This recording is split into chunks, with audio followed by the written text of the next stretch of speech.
Olá, pessoal, boa noite. É, Esse é a palestra Albert Camus e a Revolta. Nós iniciamos no mês passado Albert Camus e o Absurdo, e hoje a gente completa aí esse desenvolvimento, né, da teoria filosófica, existencial, literária, dramatúrgica, enfim, do Camus, fechando aí o ciclo da revolta.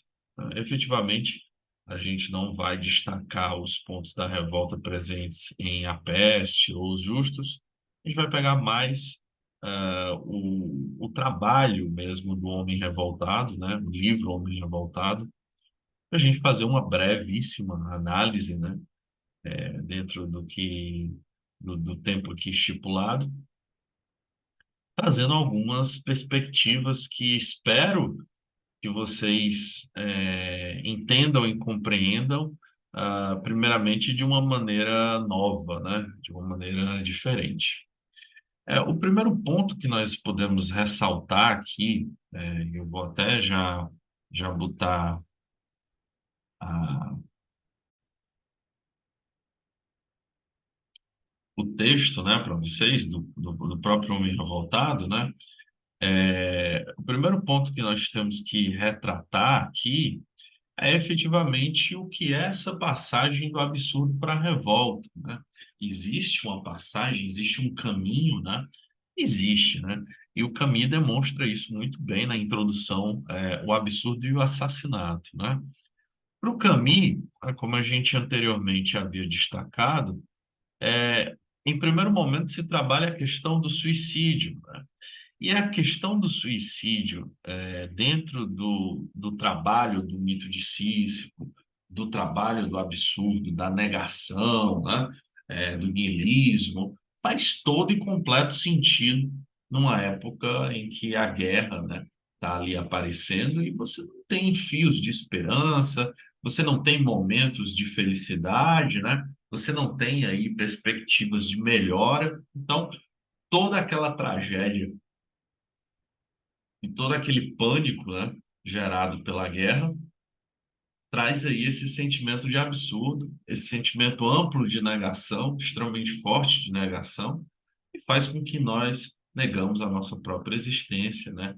E diante dessa possibilidade, acabemos aí, dando fim a ela. Só que o tempo mudou, né? A guerra acabou, né? E a grande questão da passagem, se assim podemos denominar, né? A grande questão, eu vou trazer aqui de novo para a tela grande, né, que eu acho que é importante, antes da gente destacar aí essa passagem do absurdo para o assassinato, é efetivamente denominar que o Camus percebeu. Né? O Camus percebe efetivamente essa passagem, né, do absurdo para a revolta, especificamente no pós-guerra. Né?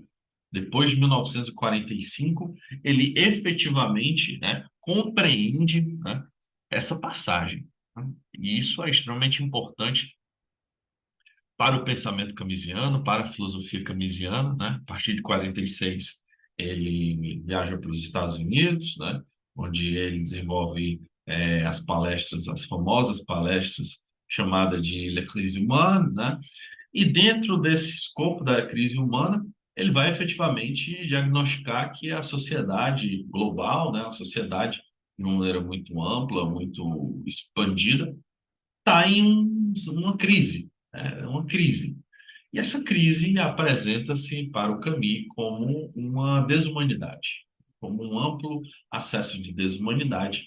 E quem lê o mito de Sísifo sabe que quando o Camus fala do aspecto de desumanidade, né, quando você desumaniza o outro, isso é um aspecto do absurdo também, né? Isso também pode ser considerado cravado ali como um absurdo. Então, o Camus percebe já em 45, 46, que apesar da guerra ter sido vencida pelos aliados, as coisas não parecem estar tão boas assim quanto se possa imaginar, né? Vale efetivamente de registro, né? Histórico, inclusive, já que em breve será lançado o Oppenheimer, do Christopher Nolan, que o próprio Camus, né, selvagemente, né, ali através da escrita do jornal, né, fala contra a bomba atômica, né? Diz efetivamente que a sociedade mecânica, né, chegou ao seu último grau de selvageria, né? Então, esse perigo da bomba atômica, né, que o Camus vai experimentar aí nessa época, né, nesse 45, 46, ainda é hoje objetivo, um elemento também de problema para todos nós. Basta que vocês assistam o filme The Sum of the All Fears, né, a soma de todos os medos, e aí vocês vão perceber o quanto ogivas sequestradas ou ogivas desaparecidas podem causar um turbilhão imenso, né, em todas as partes do mundo. Bom, dito isso, o próprio Camus, né, reconhece essa passagem do absurdo para a revolta, como eu disse para vocês, 45, 46, né? E ele vai desenvolver vários trabalhos acerca disso, em 47, 48, 49, e a partir de 50 e 51 ele já finaliza o que virá a ser efetivamente o Homem Revoltado, né?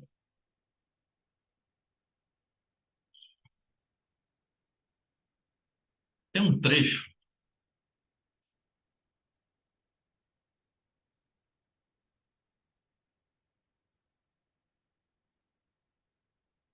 tem um trecho que eu acho que é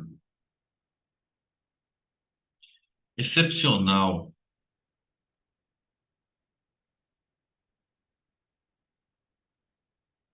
para a gente poder compreender um pouco mais sobre essa questão do homem revoltado, né? Acho que está nos shorts.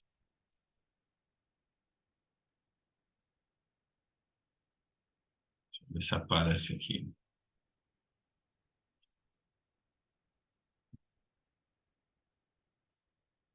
Eu não sei se efetivamente eu vou conseguir encontrar.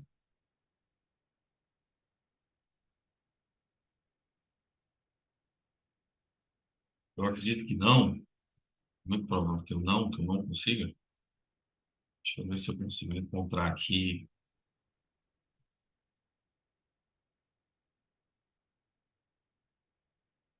através do Albert Camus Brasil. Acho que está no Hells deles. Está no Hells deles. Pronto, eu acho que a gente consegue aqui efetivamente. Tem uma parte aqui bem mais ampla. Deixa eu ver se eu consigo captar. Porque aí, efetivamente, vocês vão entender, né, a reação, né, vocês vão entender efetivamente a reação, né, do, a chamada recepção do homem revoltado, né? A chamada recepção do homem revoltado é efetivamente importante para que a gente compreenda um pouco como esse pensamento aí do Camus foi recebido em 50 a 51, tá? O momento em que ele está inserido, tá? Essa passagem. É, o livro em si, né? O livro em si, ele é separado. Vamos botar aqui. O livro em si, ele é separado em partes, né? A introdução é efetivamente um dos pontos mais brilhantes dentro do livro, que é o chamado Absurdo e o Assassinato, que a gente vai ler, tá? O Homem Revoltado, que é o primeiro capítulo, ele é muito resumido. Já a Revolta Metafísica, ela já é mais complexa, mas eu vou trazer aqui para vocês apenas um resumo. A revolta histórica também ela é muito complexa. Então a gente vai fixar apenas nesses três pontos do homem revoltado, a revolta metafísica e a revolta histórica.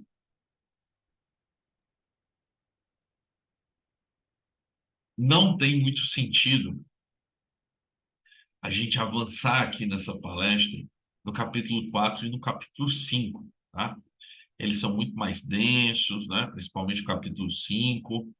Então, definitivamente não se faz, né? Necessário nesse momento. Mas, no próprio sentido da introdução, né? O que é importante a gente destacar aqui nesse momento, né? É o que o Camus vai falar em 51, né? Sobre filosofia, sobre assassinato. Eu vou só ressaltar até esse parágrafo, Estranho Desafio, e aí eu já me utilizo do vídeo. E aí eu falo por quê. A introdução se chamará Absurdo e Assassinato, e ela terá como início, né, um início bastante poderoso, quando o Camus vai dizer que há crimes de paixão e crimes de lógica. Que o Código Penal distingue um do outro bastante comodamente pela premeditação, né? Se você pensa em agir em um crime pensado, né, é um crime de lógica. Um crime de paixão é um crime feito ali puramente no instinto, né, na, na loucura, no momento cego. Só que o Camus vai falar que nós estamos, em 51, na época da premeditação e do crime perfeito. Que os nossos criminosos não são mais aquelas crianças desarmadas que invocavam a desculpa do amor. São, ao contrário, adultos, e o seu álibi é irrefutável. A filosofia pode servir para tudo, até mesmo para transformar assassinos em juízes. Quando Camus, nesse momento específico, né, diz que os assassinos não são mais as crianças, mas sim os adultos, e que o álibi deles é irrefutável, que é justamente que a filosofia pode servir para tudo, até para transformar assassinos em juízes, é claro que o Camus tá querendo fixar essa crítica dele, né? Mais especificamente aqueles filósofos ideários, né? Ideólogos, em que efetivamente não vai parecer de modo algum que se tenha limites. O importante é a revolução. O importante é a filosofia. O importante é a história. O importante é o partido. Acho que vocês já perceberam como a crítica do Camus nesse ponto é avassaladora. Por isso mesmo a reação que eu vou mostrar para vocês daqui a pouco. E o Camus vai continuar utilizando, obviamente, um exemplo da literatura, que é do Morro dos Ventos Uivantes, né? Que é o Radcliffe. Ele vai dizer que o Radcliffe, em O Morro dos Ventos Uivantes, seria capaz de matar toda a Terra para possuir Kate, mas não teria a ideia de dizer que esse assassinato é racional ou justificado por um sistema. De certo modo, é como se fosse um crime de paixão. Ele o cometeria, aí termina toda a sua crença. Isso implica a força do amor e do caráter. Sendo rara a força do amor, o crime continua excepcional, conservando desse modo seu aspecto de transgressão. Mas a partir do momento em que, na falta do caráter, o homem corre para se refugiar em uma doutrina, né? E isso é extremamente importante porque isso está enraizado também na crítica nietzschiana, que o Camus vai puxar, logicamente. O homem não tendo o seu caráter puro, definido, ele vai se refugiar na doutrina, seja ela do partido ou da igreja, da religião. A partir do instante em que o crime é racionalizado, ele prolifera como a própria razão, assumindo todas as figuras do silogismo. Ele que era solitário como o grito, ele universal como a ciência. Ontem julgado, hoje faz-se a lei, né? Existe efetivamente um momento da história em que a lei torna-se injusta, Existe um momento específico da história em que o assassinato torna-se regra, existe um momento na história em que a exceção torna-se regra e a regra torna-se exceção. Existem. E eu acho que nesse dado momento vocês já devem estar pensando em alguns momentos da história em que essas passagens, esses momentos ocorreram. Eu acho que o mais clichê e o mais óbvio de todos, no sentido jurídico-político, é obviamente o Holocausto, né? Que acontece ali com a ascensão do Partido Nazista na Alemanha da década de 30, a guerra efetiva na década de 40 e tudo, né, aquilo que aconteceu, inclusive, no pós-guerra. E o Camus vai seguir dizendo que não nos indignaremos contra isso. O propósito deste ensaio é, mais uma vez, aceitar a realidade no momento, que é o crime lógico, e examinar cuidadosamente suas justificações. Trata-se de uma tentativa de compreender o meu tempo. Pode-se achar que uma época em que 50 anos desterra, escraviza ou mata 70 milhões de pessoas, deve apenas, e antes de tudo, ser julgada. Pessoal, é extremamente importante a gente reconhecer o que o Camus quer dizer com 50 anos, né? Nós estamos em 1951 quando Camus escreve isso. Ele quer efetivamente dizer que 50 anos, a primeira metade do século XX, ela escraviza e mata 70 milhões de seres humanos, talvez muito mais.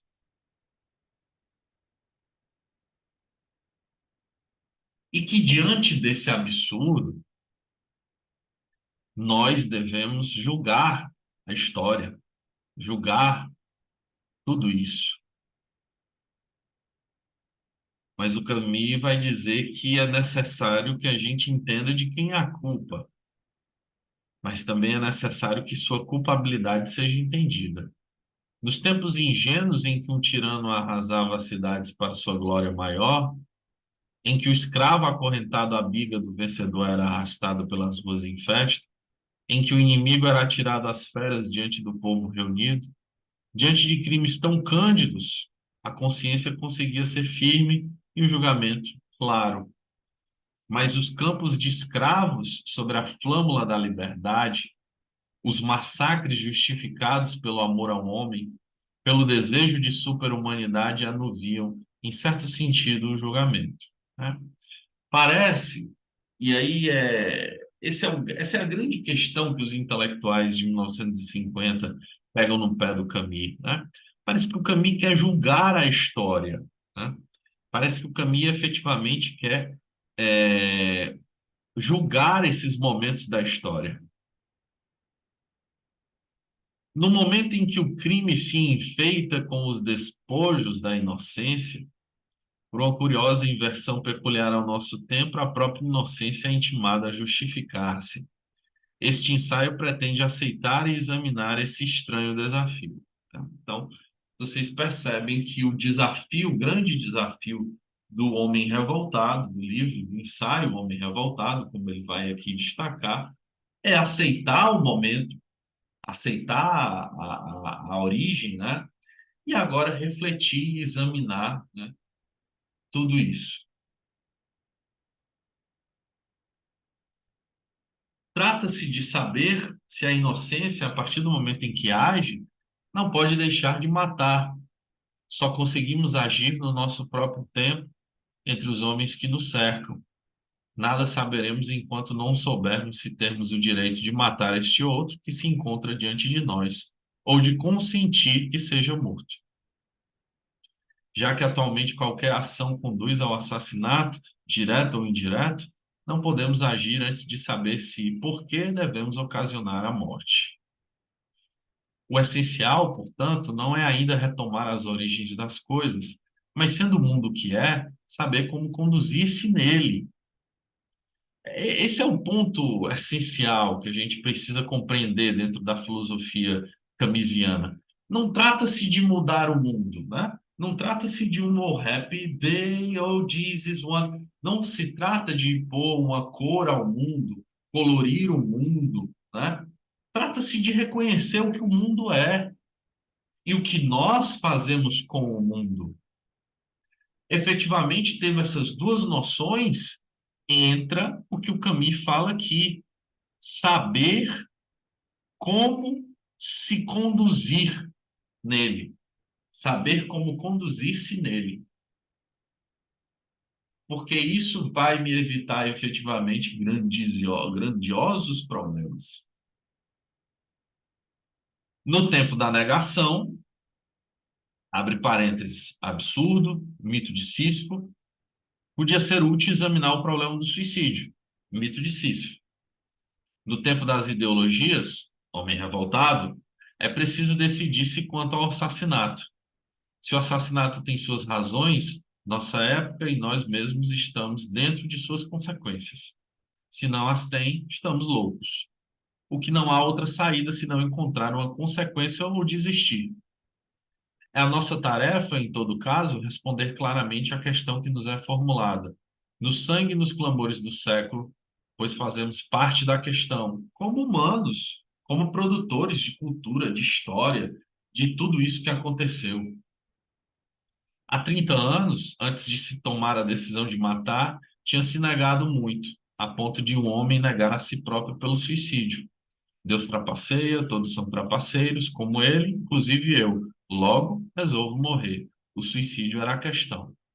Atualmente, a ideologia nega apenas os outros. Os outros estão errados, eu estou certo. Né? Só eles são trapaceiros. É então que se mata. Os outros, não eu.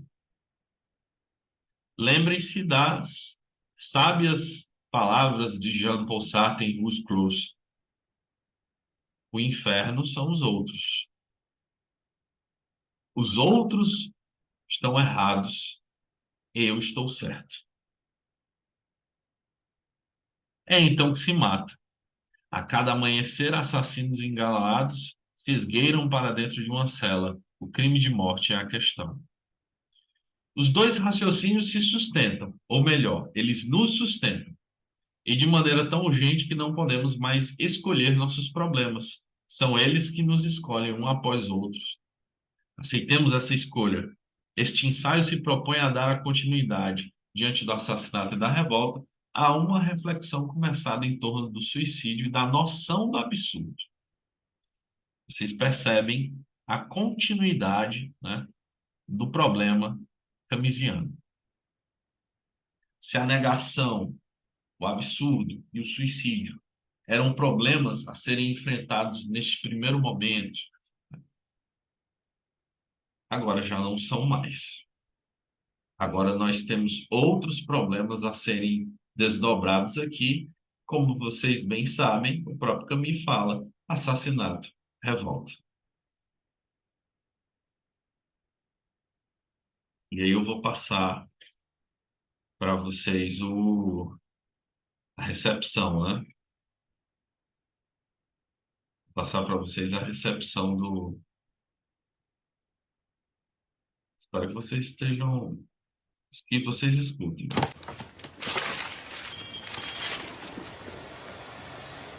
Isso aí é basicamente quando eles recebem, né? Isso, na verdade, é um filme, né, de 2010 chamado Camus, né? Esse trecho está disponível aqui no Abercrombie Brasil, né? E aí eles recebem as cópias, né, do Léon Revolté. Elle a une bonne main. Oui, É um bom trabalho, né, de fato. le retour des éditeurs de province. C'est excellent. Ça accroche, on dirait. Vous avez vu ce qu'ils ont écrit dans leur torchon? E aí o Camus chega, né? O Camus chega com um jornal que é justamente a crítica, né, do Le Temps Moderne, do Janson, né, em relação ao homem revoltado. Je suis un chien de garde du capitalisme. Un ennemi de la classe ouvrière. Ah bah oui, mais là, attends, tu savais qu'en dénonçant les camps, ils allaient te tomber dessus. Tu craches sur l'Union soviétique et tu croyais que l'UMA te jette des fleurs. On peut dire ce qu'on veut de moi, mais pas ça. Les ventes sont très bonnes. Ton homme révolté fait un malheur. Ah oui, pour toi, il y a que ça qui compte. Hein. Sartre n'a toujours pas appelé? Vocês percebem aí o clima, né? O Camille recebe a notícia, né, do Janson. Claro que isso é ficcional e tem certas bases nas biografias, né, nas cartas. Mas ele recebe essa crítica do Janson. Ele fica chateado porque não é uma crítica do Sartre, é uma crítica do Janson. E no filme ele vai falar com o Sartre. Efetivamente isso não aconteceu, né? A discussão entre os dois foi pública e através de editoriais, através de cartas.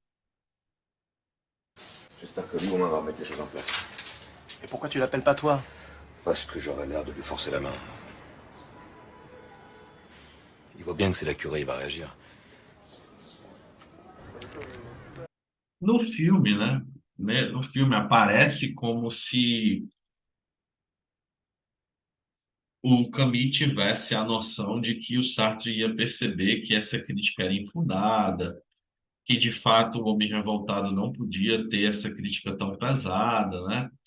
Mas o que se entende no momento da briga, da relação entre os dois, é que de fato o próprio Camus, o próprio Sartre, tinha consciência, sim, da crítica do Janson, até porque o Sartre era editor dos tempos modernos. Uma pessoa não podia escrever uma coisa no Tempos Modernos sem que o Sartre aprovasse. Esse é o raciocínio que o Camus tem, de que o Sartre foi covarde nesse momento, por ele não ter feito a crítica ao Homem Revoltado, ter deixado um, entre aspas, lacaio, um subalterno, um menor, né, como o Janson, falar sobre o Homem Revoltado. Nessa parte do filme, né? Nessa parte do filme, Camus vai falar com Sartre, né, sobre a sua posição política, sobre o livro Homem Revoltado. La rédaction des temps modernes a quelques réserves sur ton livre. Ah bon? T'étonnes? Un peu. Tu dois t'en douter, non? Le fait que la droite t'encense te pose pas un peu problème? Attends, soyons clairs, Sartre. Si la vérité me paraissait à droite, j'y serais. Moi aussi, je trouve les camps soviétiques inadmissibles. Mais je trouve tout aussi inadmissible l'usage qu'en fait la presse bourgeoise. C'est ça qui nous sépare. Quelle erreur. Quelle erreur énorme. Il faut se battre contre le totalitarisme. Contre tous les totalitarismes. L'histoire vous donnera tort, mais il sera trop tard. Cesse de jouer les Cassandres. Et puis qu'est-ce que tu attends de cette dénonciation des camps soviétiques? Tu veux désespérer la classe ouvrière? C'est toi, Sartre? Toi qui sais d'où je viens, qui m'empêche de désespérer la classe ouvrière?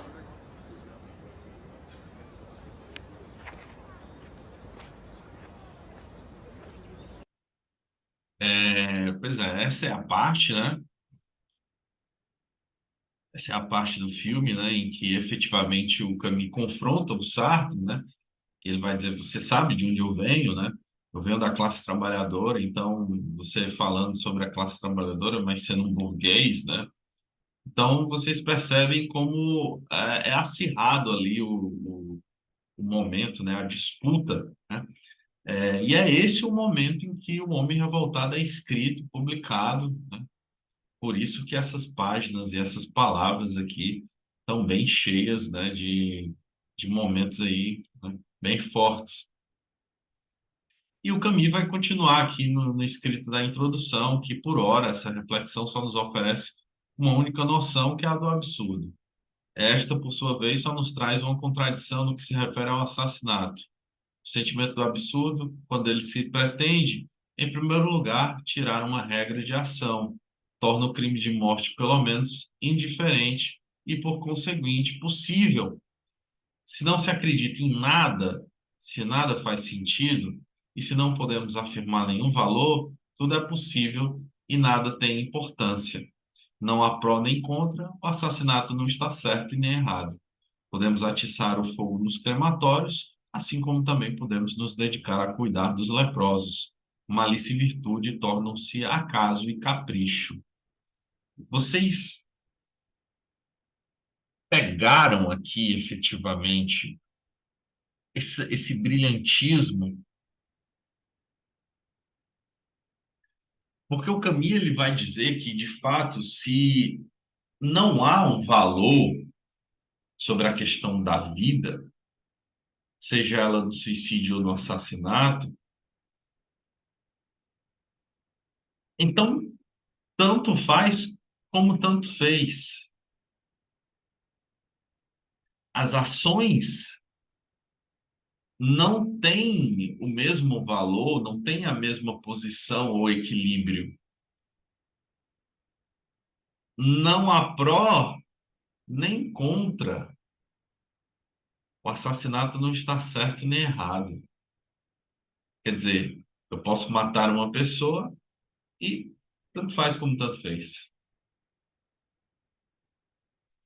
A decisão a ser tomada é, então, não agir, o que implica, no mínimo, aceitar o assassinato dos outros, apenas deplorando coerentemente a imperfeição dos homens.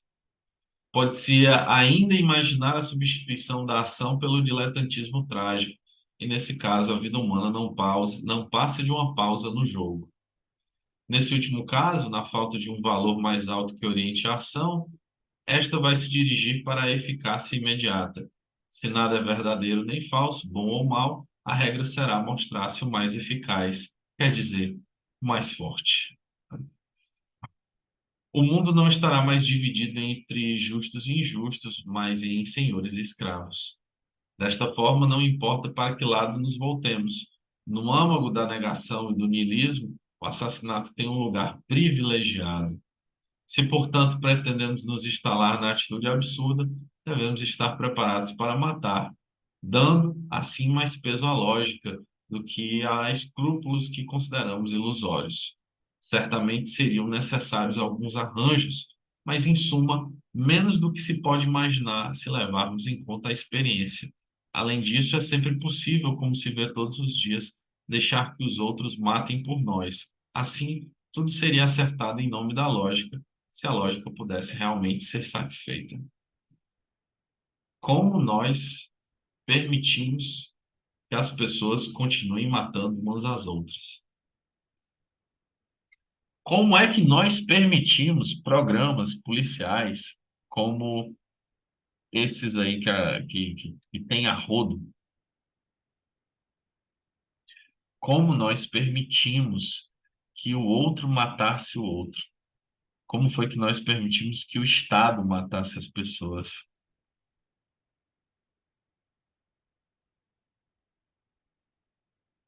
Porque o exemplo que o Camus utiliza anteriormente, dos crimes cândidos, né, que ele fala, do tirano que arrasa e que hoje é crime, né? Hoje é crime pautado aí pelo Tribunal Penal de Haia, e Tribunal Internacional.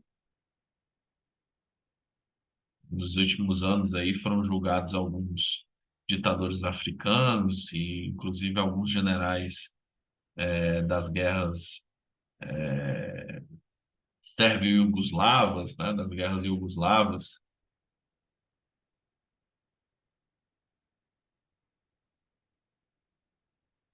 Existe um, existe uma permissão, né, para se matar. Vocês lembram que 007 é um título, né? 007 é um título, não é um nome, não é é uma posição, mas ela é muito mais um título. E uma das coisas mais efetivas no 007 é a sua licença para matar. o título 007, o ganho como 007, ele tem um respaldo do License to Kill, né? Licença para matar. Então, como é que a gente pode permitir que uma dessas lógicas presentes no mundo seja a lógica de que existe uma permissão para matar o outro? Mas a lógica não pode encontrar satisfação numa atitude que deixa perceber que o assassinato ora é possível, ora é impossível. Isso porque a análise absurda, após ter tomado, no mínimo, indiferente o ato de matar, na mais importante de suas consequências, acaba por condená-lo.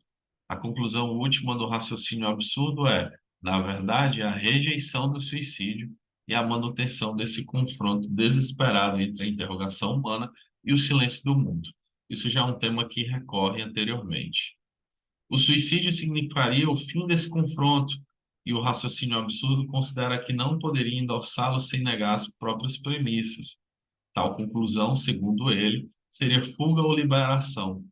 Mas fica claro que, ao mesmo tempo, esse raciocínio admite a vida como o único bem necessário, porque permite justamente esse confronto, sem o qual a aposta absurda não encontraria respaldo. Para dizer que a vida é absurda, a consciência tem necessidade de estar viva, sem uma notável concessão ao gosto pelo conforto, como conservar para si o benefício exclusivo de tal raciocínio, um intenso desconforto. A partir do instante que se reconhece esse bem como tal, ele é de toda a humanidade. Não se pode dar uma coerência ao assassinato se a recusamos ao suicídio. A mente imbuída da ideia do absurdo admite sem dúvida o crime por fatalidade, mas não saberia aceitar o crime por raciocínio diante do confronto. Assassinato e suicídio são a mesma coisa, ou se aceitam ambos, ou se rejeitam ambos.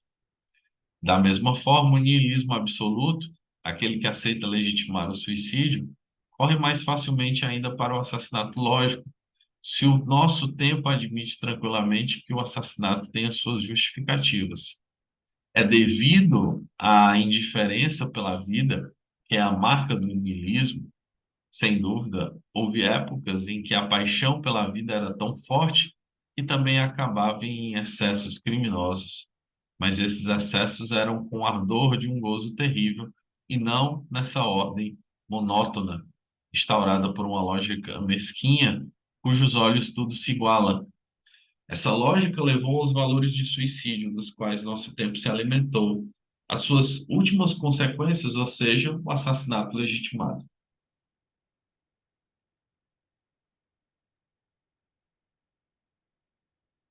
Então,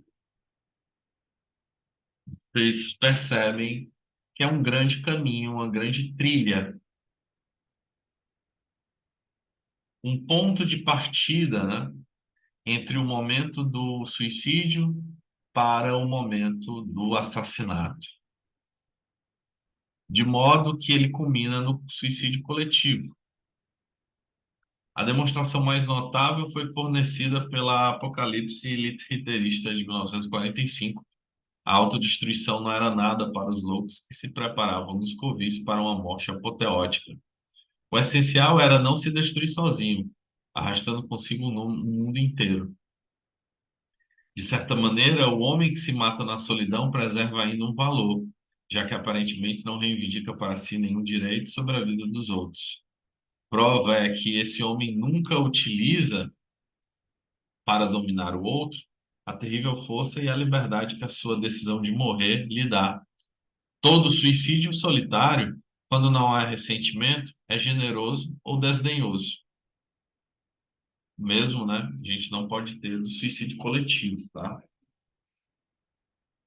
Mas desdenhar-se em nome de alguma coisa, se o mundo é indiferente ao suicida, é porque se tem uma ideia daquilo que não lhe é ou poderia não lhe ser indiferente. Acredita-se na capacidade de tudo destruir e levar consigo. Mas dessa própria morte renasce um valor que talvez tivesse justificado a vida. A negação absoluta, portanto, não se esgota com o suicídio. Isso só poderia ocorrer com a destruição absoluta de si mesmo e dos outros. Só se pode vivê-la, pelo menos, tendendo para esse deleitável limite. Suicídio e assassinato são, nesse caso, as duas faces de uma mesma ordem. A de uma inteligência infeliz, que prefere o sofrimento de uma condição limitada à negra exaltação em que o céu e a terra se aniquilam. De forma idêntica, se recusarmos o suicídio às suas razões, não é possível conferi-las ao assassinato. Não se é nihilista pela metade. O raciocínio absurdo não pede ao mesmo tempo preservar a vida daquilo que fala e aceita o sacrifício dos outros. A partir do momento em que se reconhece a impossibilidade da negação absoluta, e reconhecê-la é viver de algum modo, a primeira coisa que não se pode negar é a vida do outro. Assim, a mesma noção que nos permitiria crer que o assassinato era indiferente, agora retira de suas justificativas. Voltamos à condição ilegítima da qual tentamos sair. Na prática, esse raciocínio nos garante ao mesmo tempo o que se pode e que se não pode matar. Ele nos abandona à contradição, sem nada que possa impedir o assassinato ou legitimar ameaçadores e ameaçados, seduzidos por toda uma época inebriada de niilismo e, no entanto, mergulhados na solidão, de armas na mão, com um nó na garganta, né? Muito imagético o Camus. Claro que ainda tem aqui alguns parágrafos, né, para falar sobre a introdução, né? Mas eu já parto para o elemento do homem revoltado e depois para a revolta metafísica, né? Em suma, pessoal, o homem revoltado, né, é o homem que diz não. Basicamente é isso. Aí vocês podem dizer, como assim, Brasil? Quer dizer que o simples fato de eu falar não, eu já sou um homem revoltado, né? Não necessariamente. Eu vou explicar. Eu vou explicar para vocês. A pergunta que o Camus faz nesse primeiro momento é: o que é um homem revoltado? E ele diz logo de pronto que é um homem que diz não. Mas se ele recusa, não renuncia. É também um homem que diz sim desde seu primeiro movimento. Um escravo que recebeu ordens durante toda a vida julga subitamente inaceitável um novo comando. Qual é o significado desse não? Significa, como o próprio Camus vai utilizar, que, olha, até aqui tudo bem, mas a partir daqui não. Olha, já é demais. Não. Há um limite que você não vai ultrapassar. Não. Em suma, este não afirma a existência de uma barreira, de uma fronteira, de um local que não se tem ideia efetiva em que esse homem revoltado vai dizer: não, você não vai fazer isso a partir daqui. Encontra-se a mesma ideia de limite no sentimento do revoltado, de que o outro exagera, que estende seu direito além de uma fronteira a partir da qual o outro direito o enfrenta e o delimita.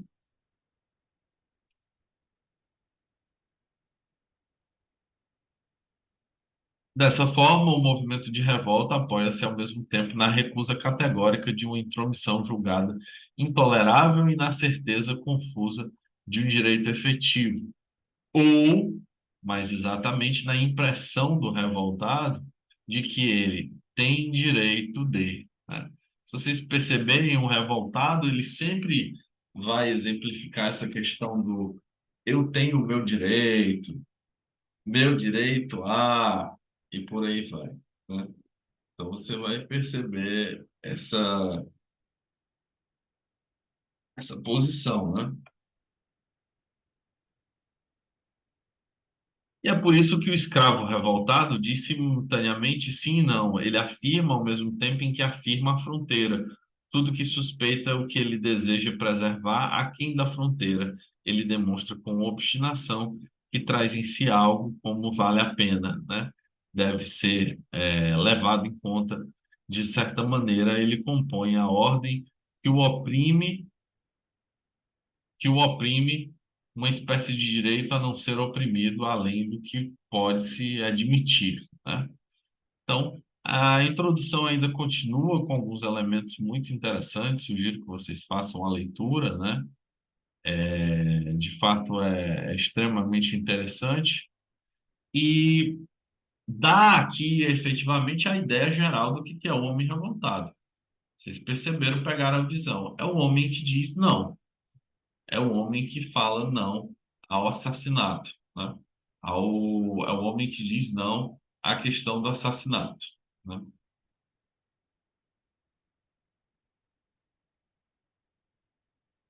E aqui nesse segundo ponto, né, é que é extremamente mais efetivo, né, que é o chamado a revolta metafísica, né, que foi por muito tempo meu objetivo de estudo, né, de pro mestrado.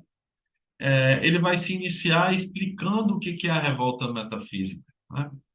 Que a revolta metafísica, ela é diferente da revolta do homem revoltado, né, da revolta humana civil, porque ela não se insurge contra a condição de homem, de outro homem, mas ela se insurge contra a criação.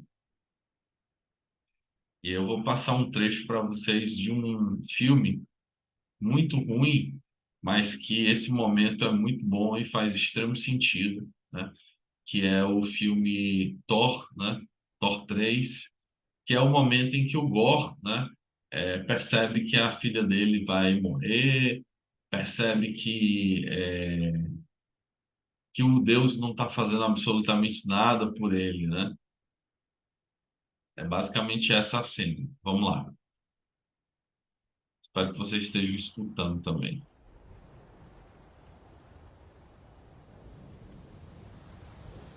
A história é basicamente isso aí, né? Basicamente é isso a revolta metafísica, pessoal, né? Sendo implementada aí no mundo pop, né? Através da, da Marvel, né? Com esse trecho do filme Thor, Amor e Trovão. Mas o cerne da revolta metafísica é justamente esse. É uma insurgência contra a condição da criação, né? Ela é a metafísica porque contesta os fins do homem e da criação. O escravo que protesta contra a condição de senhor, né, está protestando pelo sentido de homem com homem, né? O revoltado metafísico contra a sua condição na qualidade de homem. O escravo rebelde afirma que nele há algo que não aceita a maneira como seu senhor o trata.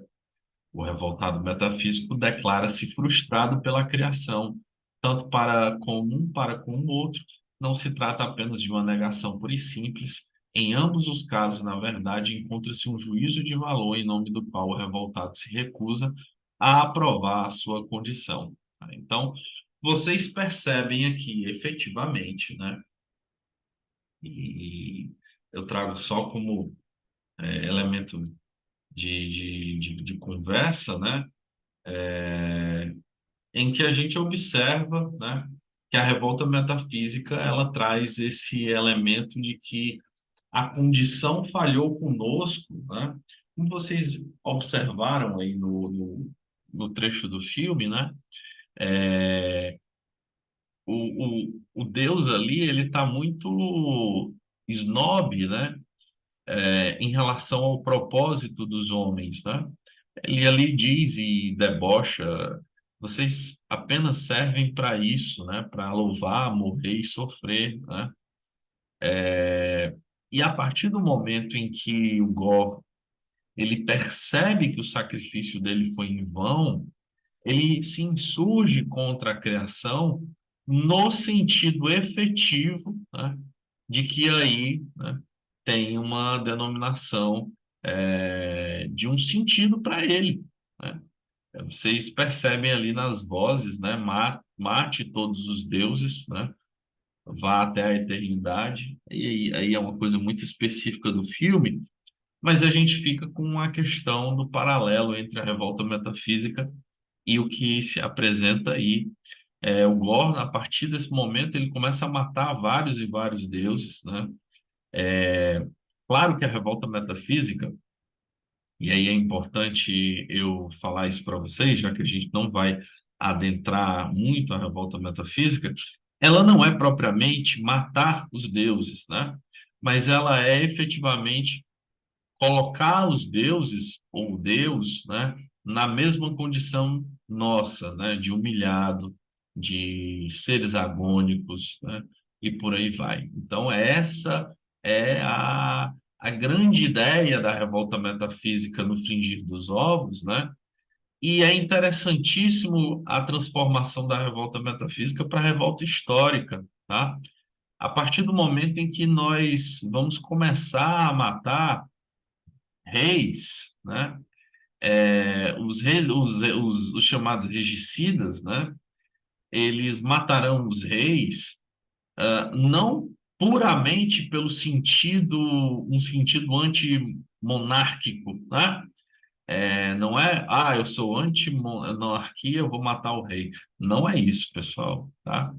A morte de reis durante a história, ela não tem uma tendência de antimonarquia, ela, na verdade, tem uma tendência de revolta metafísica, porque os reis são considerados representantes de Deus na Terra. E o grande objetivo não é matar o rei, mas matar Deus, né?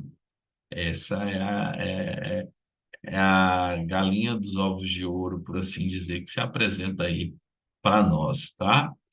E essa revolta metafísica, ela se desemboca aí em vários momentos, né? Como a recusa da salvação. A recusa da salvação, por exemplo, é quando nós observamos no romance Os Irmãos Karamazov, que o próprio personagem, né, diz ou todos serão salvos ou nenhum serão salvos. Isso lembra muito elementos da Bíblia, né? Quando a Sodoma e Gomorra está sendo lá bombardeada, né?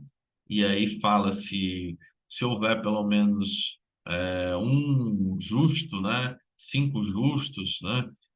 Então a cidade não seria poupada, né? E aí segue depois a emblemática frase, né?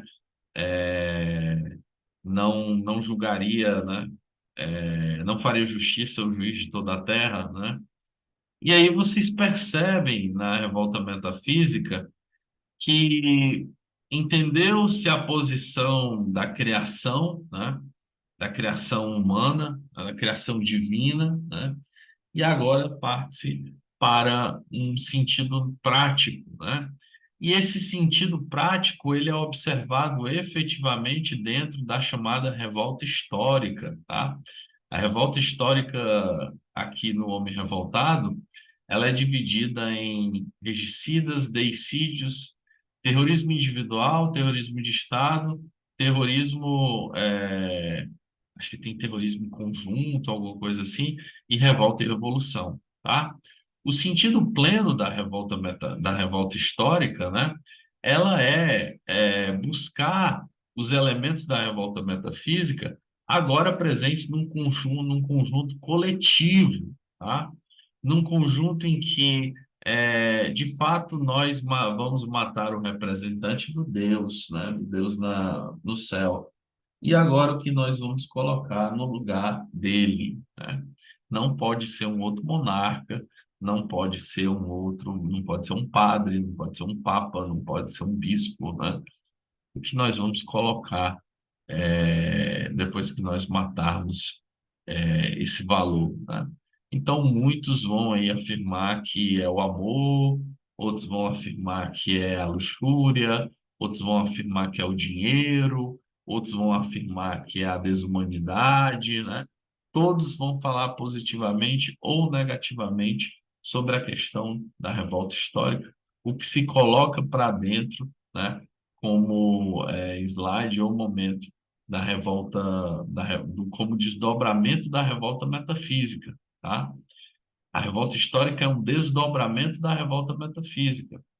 Quando efetivamente o revoltado metafísico percebe que não conseguirá atingir o Deus, né, ele agora vai atrás dos representantes de Deus, não propriamente só padres, mas no sentido de representantes de Deus, né, como eu disse para vocês, por exemplo, um representante de Deus que é um rei, né? E como rei, ele merece morrer porque ele representa a instância divina aqui na Terra, né? Isso é modificado depois, justamente por isso, tá? Os reis já começam a não ter mais esse papel absoluto, né? Eles começam a não ser mais declarados como vindos de Deus, mas agora sim vindos de famílias ricas, descendentes e por aí vai. Então vocês percebem, né, como a mudança como a mudança, né, relacionada a essa questão, né, é, trouxe uma série de situações, entre elas, como o Camus vai analisar aqui, né, o próprio terrorismo, tá? E não puramente o terrorismo individual, né, terrorismo revolucionário, por assim dizer, mas também, né, o terrorismo de Estado, né, terrorismo de Estado, o terrorismo coletivo, tá? A revolta histórica ela vai se desdobrar sobre essa questão, né? Aqui presente, por exemplo, nos regicidas, né? Mataram-se reis muito antes de 21 de janeiro de 1793 e antes dos regicidas do século XIX, mas Ravaillac, né? Damiens e seus emos queriam atingir a pessoa do rei, não o princípio. Desejavam um outro rei ou nada. Não imaginavam que o trono pudesse ficar vazio para sempre. 1789 é o ponto de partida dos tempos modernos, porque os homens daquela época quiseram, entre outras coisas, derrubar o princípio do direito divino e fazer com que entrasse para a história a força da negação e da revolta que se construíram nas batalhas intelectuais dos últimos séculos.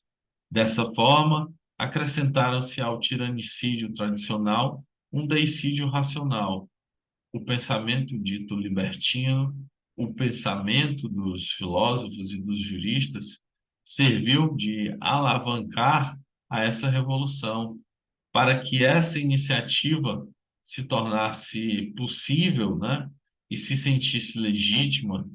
Foi necessário, em primeiro lugar, que a igreja, cuja responsabilidade era infinita, se colocasse ao lado dos senhores ao assumir a tarefa de infligir a dor através do movimento que ela tem, né? Então, eu diria, fique completamente à vontade, né, em relação a essa posição sobre a revolução, sobre a revolta, né? O Camus até vai trabalhar posteriormente, porque aqui trata-se, antes de mais nada, atingir a figura do rei, porque o rei é o representante, né, de Deus na Terra, e como tal, né, é, analisa-se aí o local de prestígio, né? O local onde a gente tem essa vertente, né? Entre o absurdo e a revolta, entre o suicídio e o assassinato, né? O Honda ali, né? Vai nos apresentar ah, esse tipo de iniciativa, né, em que agora os reis, né, de alguma maneira vão começar a se preocupar com as suas vidas, né? Se outrora os súditos é que tinham que se preocupar ali com a vida de cada um, agora são os reis, né? Michelet não se engana quando quer ver apenas dois grandes personagens na epopeia revolucionária. Quer ver o cristianismo e a revolução. Para ele, 1789 explica-se, na verdade, pela luta entre a graça e a justiça, apesar de ter compartilhado com o seu século desregrado gosto pelas grandes instituições. Michelet viu nisso uma das causas profundas da crise revolucionária, né? A monarquia do antigo regime, se não era sempre arbitrária em seu governo, era indiscutivelmente arbitrária em seu princípio. Era uma monarquia de direito divino, isto é, uma monarquia cuja legitimidade não poderia ser questionada. No entanto, essa legitimidade muitas vezes contestada, particularmente pelos parlamentos, mas aqueles que exerciam consideravam-se apenas, né, como um axioma, né? Então, a legitimidade do rei dessa época, né, pessoal, ela vem através de Deus, né? Então, todos esses indícios e inícios aqui de uma revolta metafísica que vai revolucionar essas questões de perspectiva, né, de uma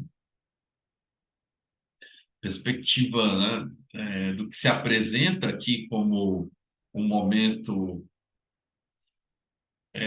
de legitimidade ou não,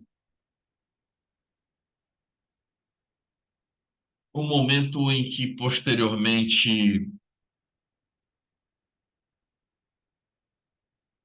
haverá, né, esse princípio, como o Camus vai falar aqui, né, que Busset o ajudava nisso, dizendo aos reis que vós sois deuses.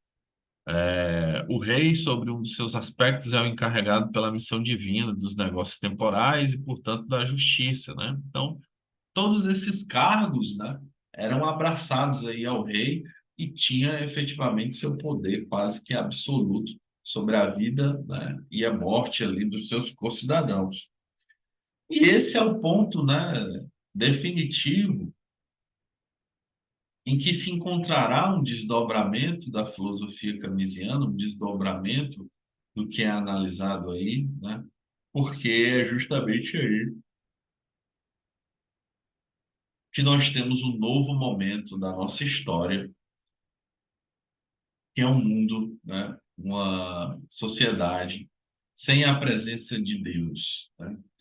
Deus está morto no sentido de que o rei também está, Deus está morto também no sentido em que não se pensa, não se fala e definitivamente não se tem aí notícias sobre contos ou coisas do tipo. Então, são esses os momentos apresentados que são mais importantes, né, dentro do Homem Revoltado, né? Efetivamente, essas posições em que a gente encontra aí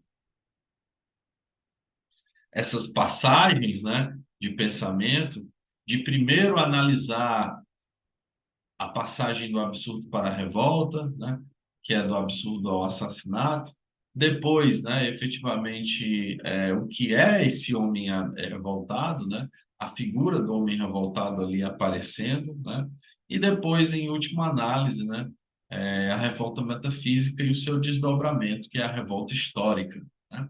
A revolta histórica, como eu disse para vocês, ela é um desdobramento da revolta metafísica, certo? Então é isso que eu tinha para apresentar para vocês aqui nessa palestra, tá? Ela é bem introdutória de fato em relação ao homem revoltado, inclusive para vocês lerem mais sobre, né? Se vocês forem ler O Homem Revoltado, uma primeira leitura que eu sugiro para vocês é somente os três primeiros capítulos, né? Não acho que seja bom na primeira leitura que vocês adentrem o capítulo 4 e o capítulo 5. Então, adentrem aí efetivamente o capítulo 1, o capítulo 2 e o capítulo 3 e, claro, a introdução, tá? Se vocês forem ler aí O Homem Revoltado, né? Se vocês compraram aí na loja e por aí vai, tá bom? Gente, infelizmente nós estamos encerrando as nossas palestras, minicursos, né, sobre o Camus, né? Vamos também encerrar sobre filosofia em breve. Eu queria dizer que foi um prazer imenso, né, estar com vocês todos esses anos e todos esses meses, né? De fato, foi um prazer inigualável, mas tudo tem um fim, né? E esse é o fim que nos chega, né, depois de 3 anos. Vou partir para novos desafios, né? Quem sabe aí futuramente retorne a um estudo, alguma coisa do tipo, mas efetivamente agora a gente dá uma pausa, né? E vai experimentar outras questões, outras situações, né? Mas queria agradecer demais a vocês a presença, a gravação, né? Um abraço imenso, tá? E quem sabe em breve a gente está por aqui de novo, tá bom? É isso que eu espero, né? E continuem estudando Camus, é um autor fantástico, fabuloso, tá? Um autor muito complexo, um autor em que a gente efetivamente se apaixona, né, por ele, porque é um fantástico autor, tá bom? E é isso, pessoal. Vou encerrando aqui a gravação e a gente se vê depois, tá bom? Tchau, tchau, pessoal, e até mais.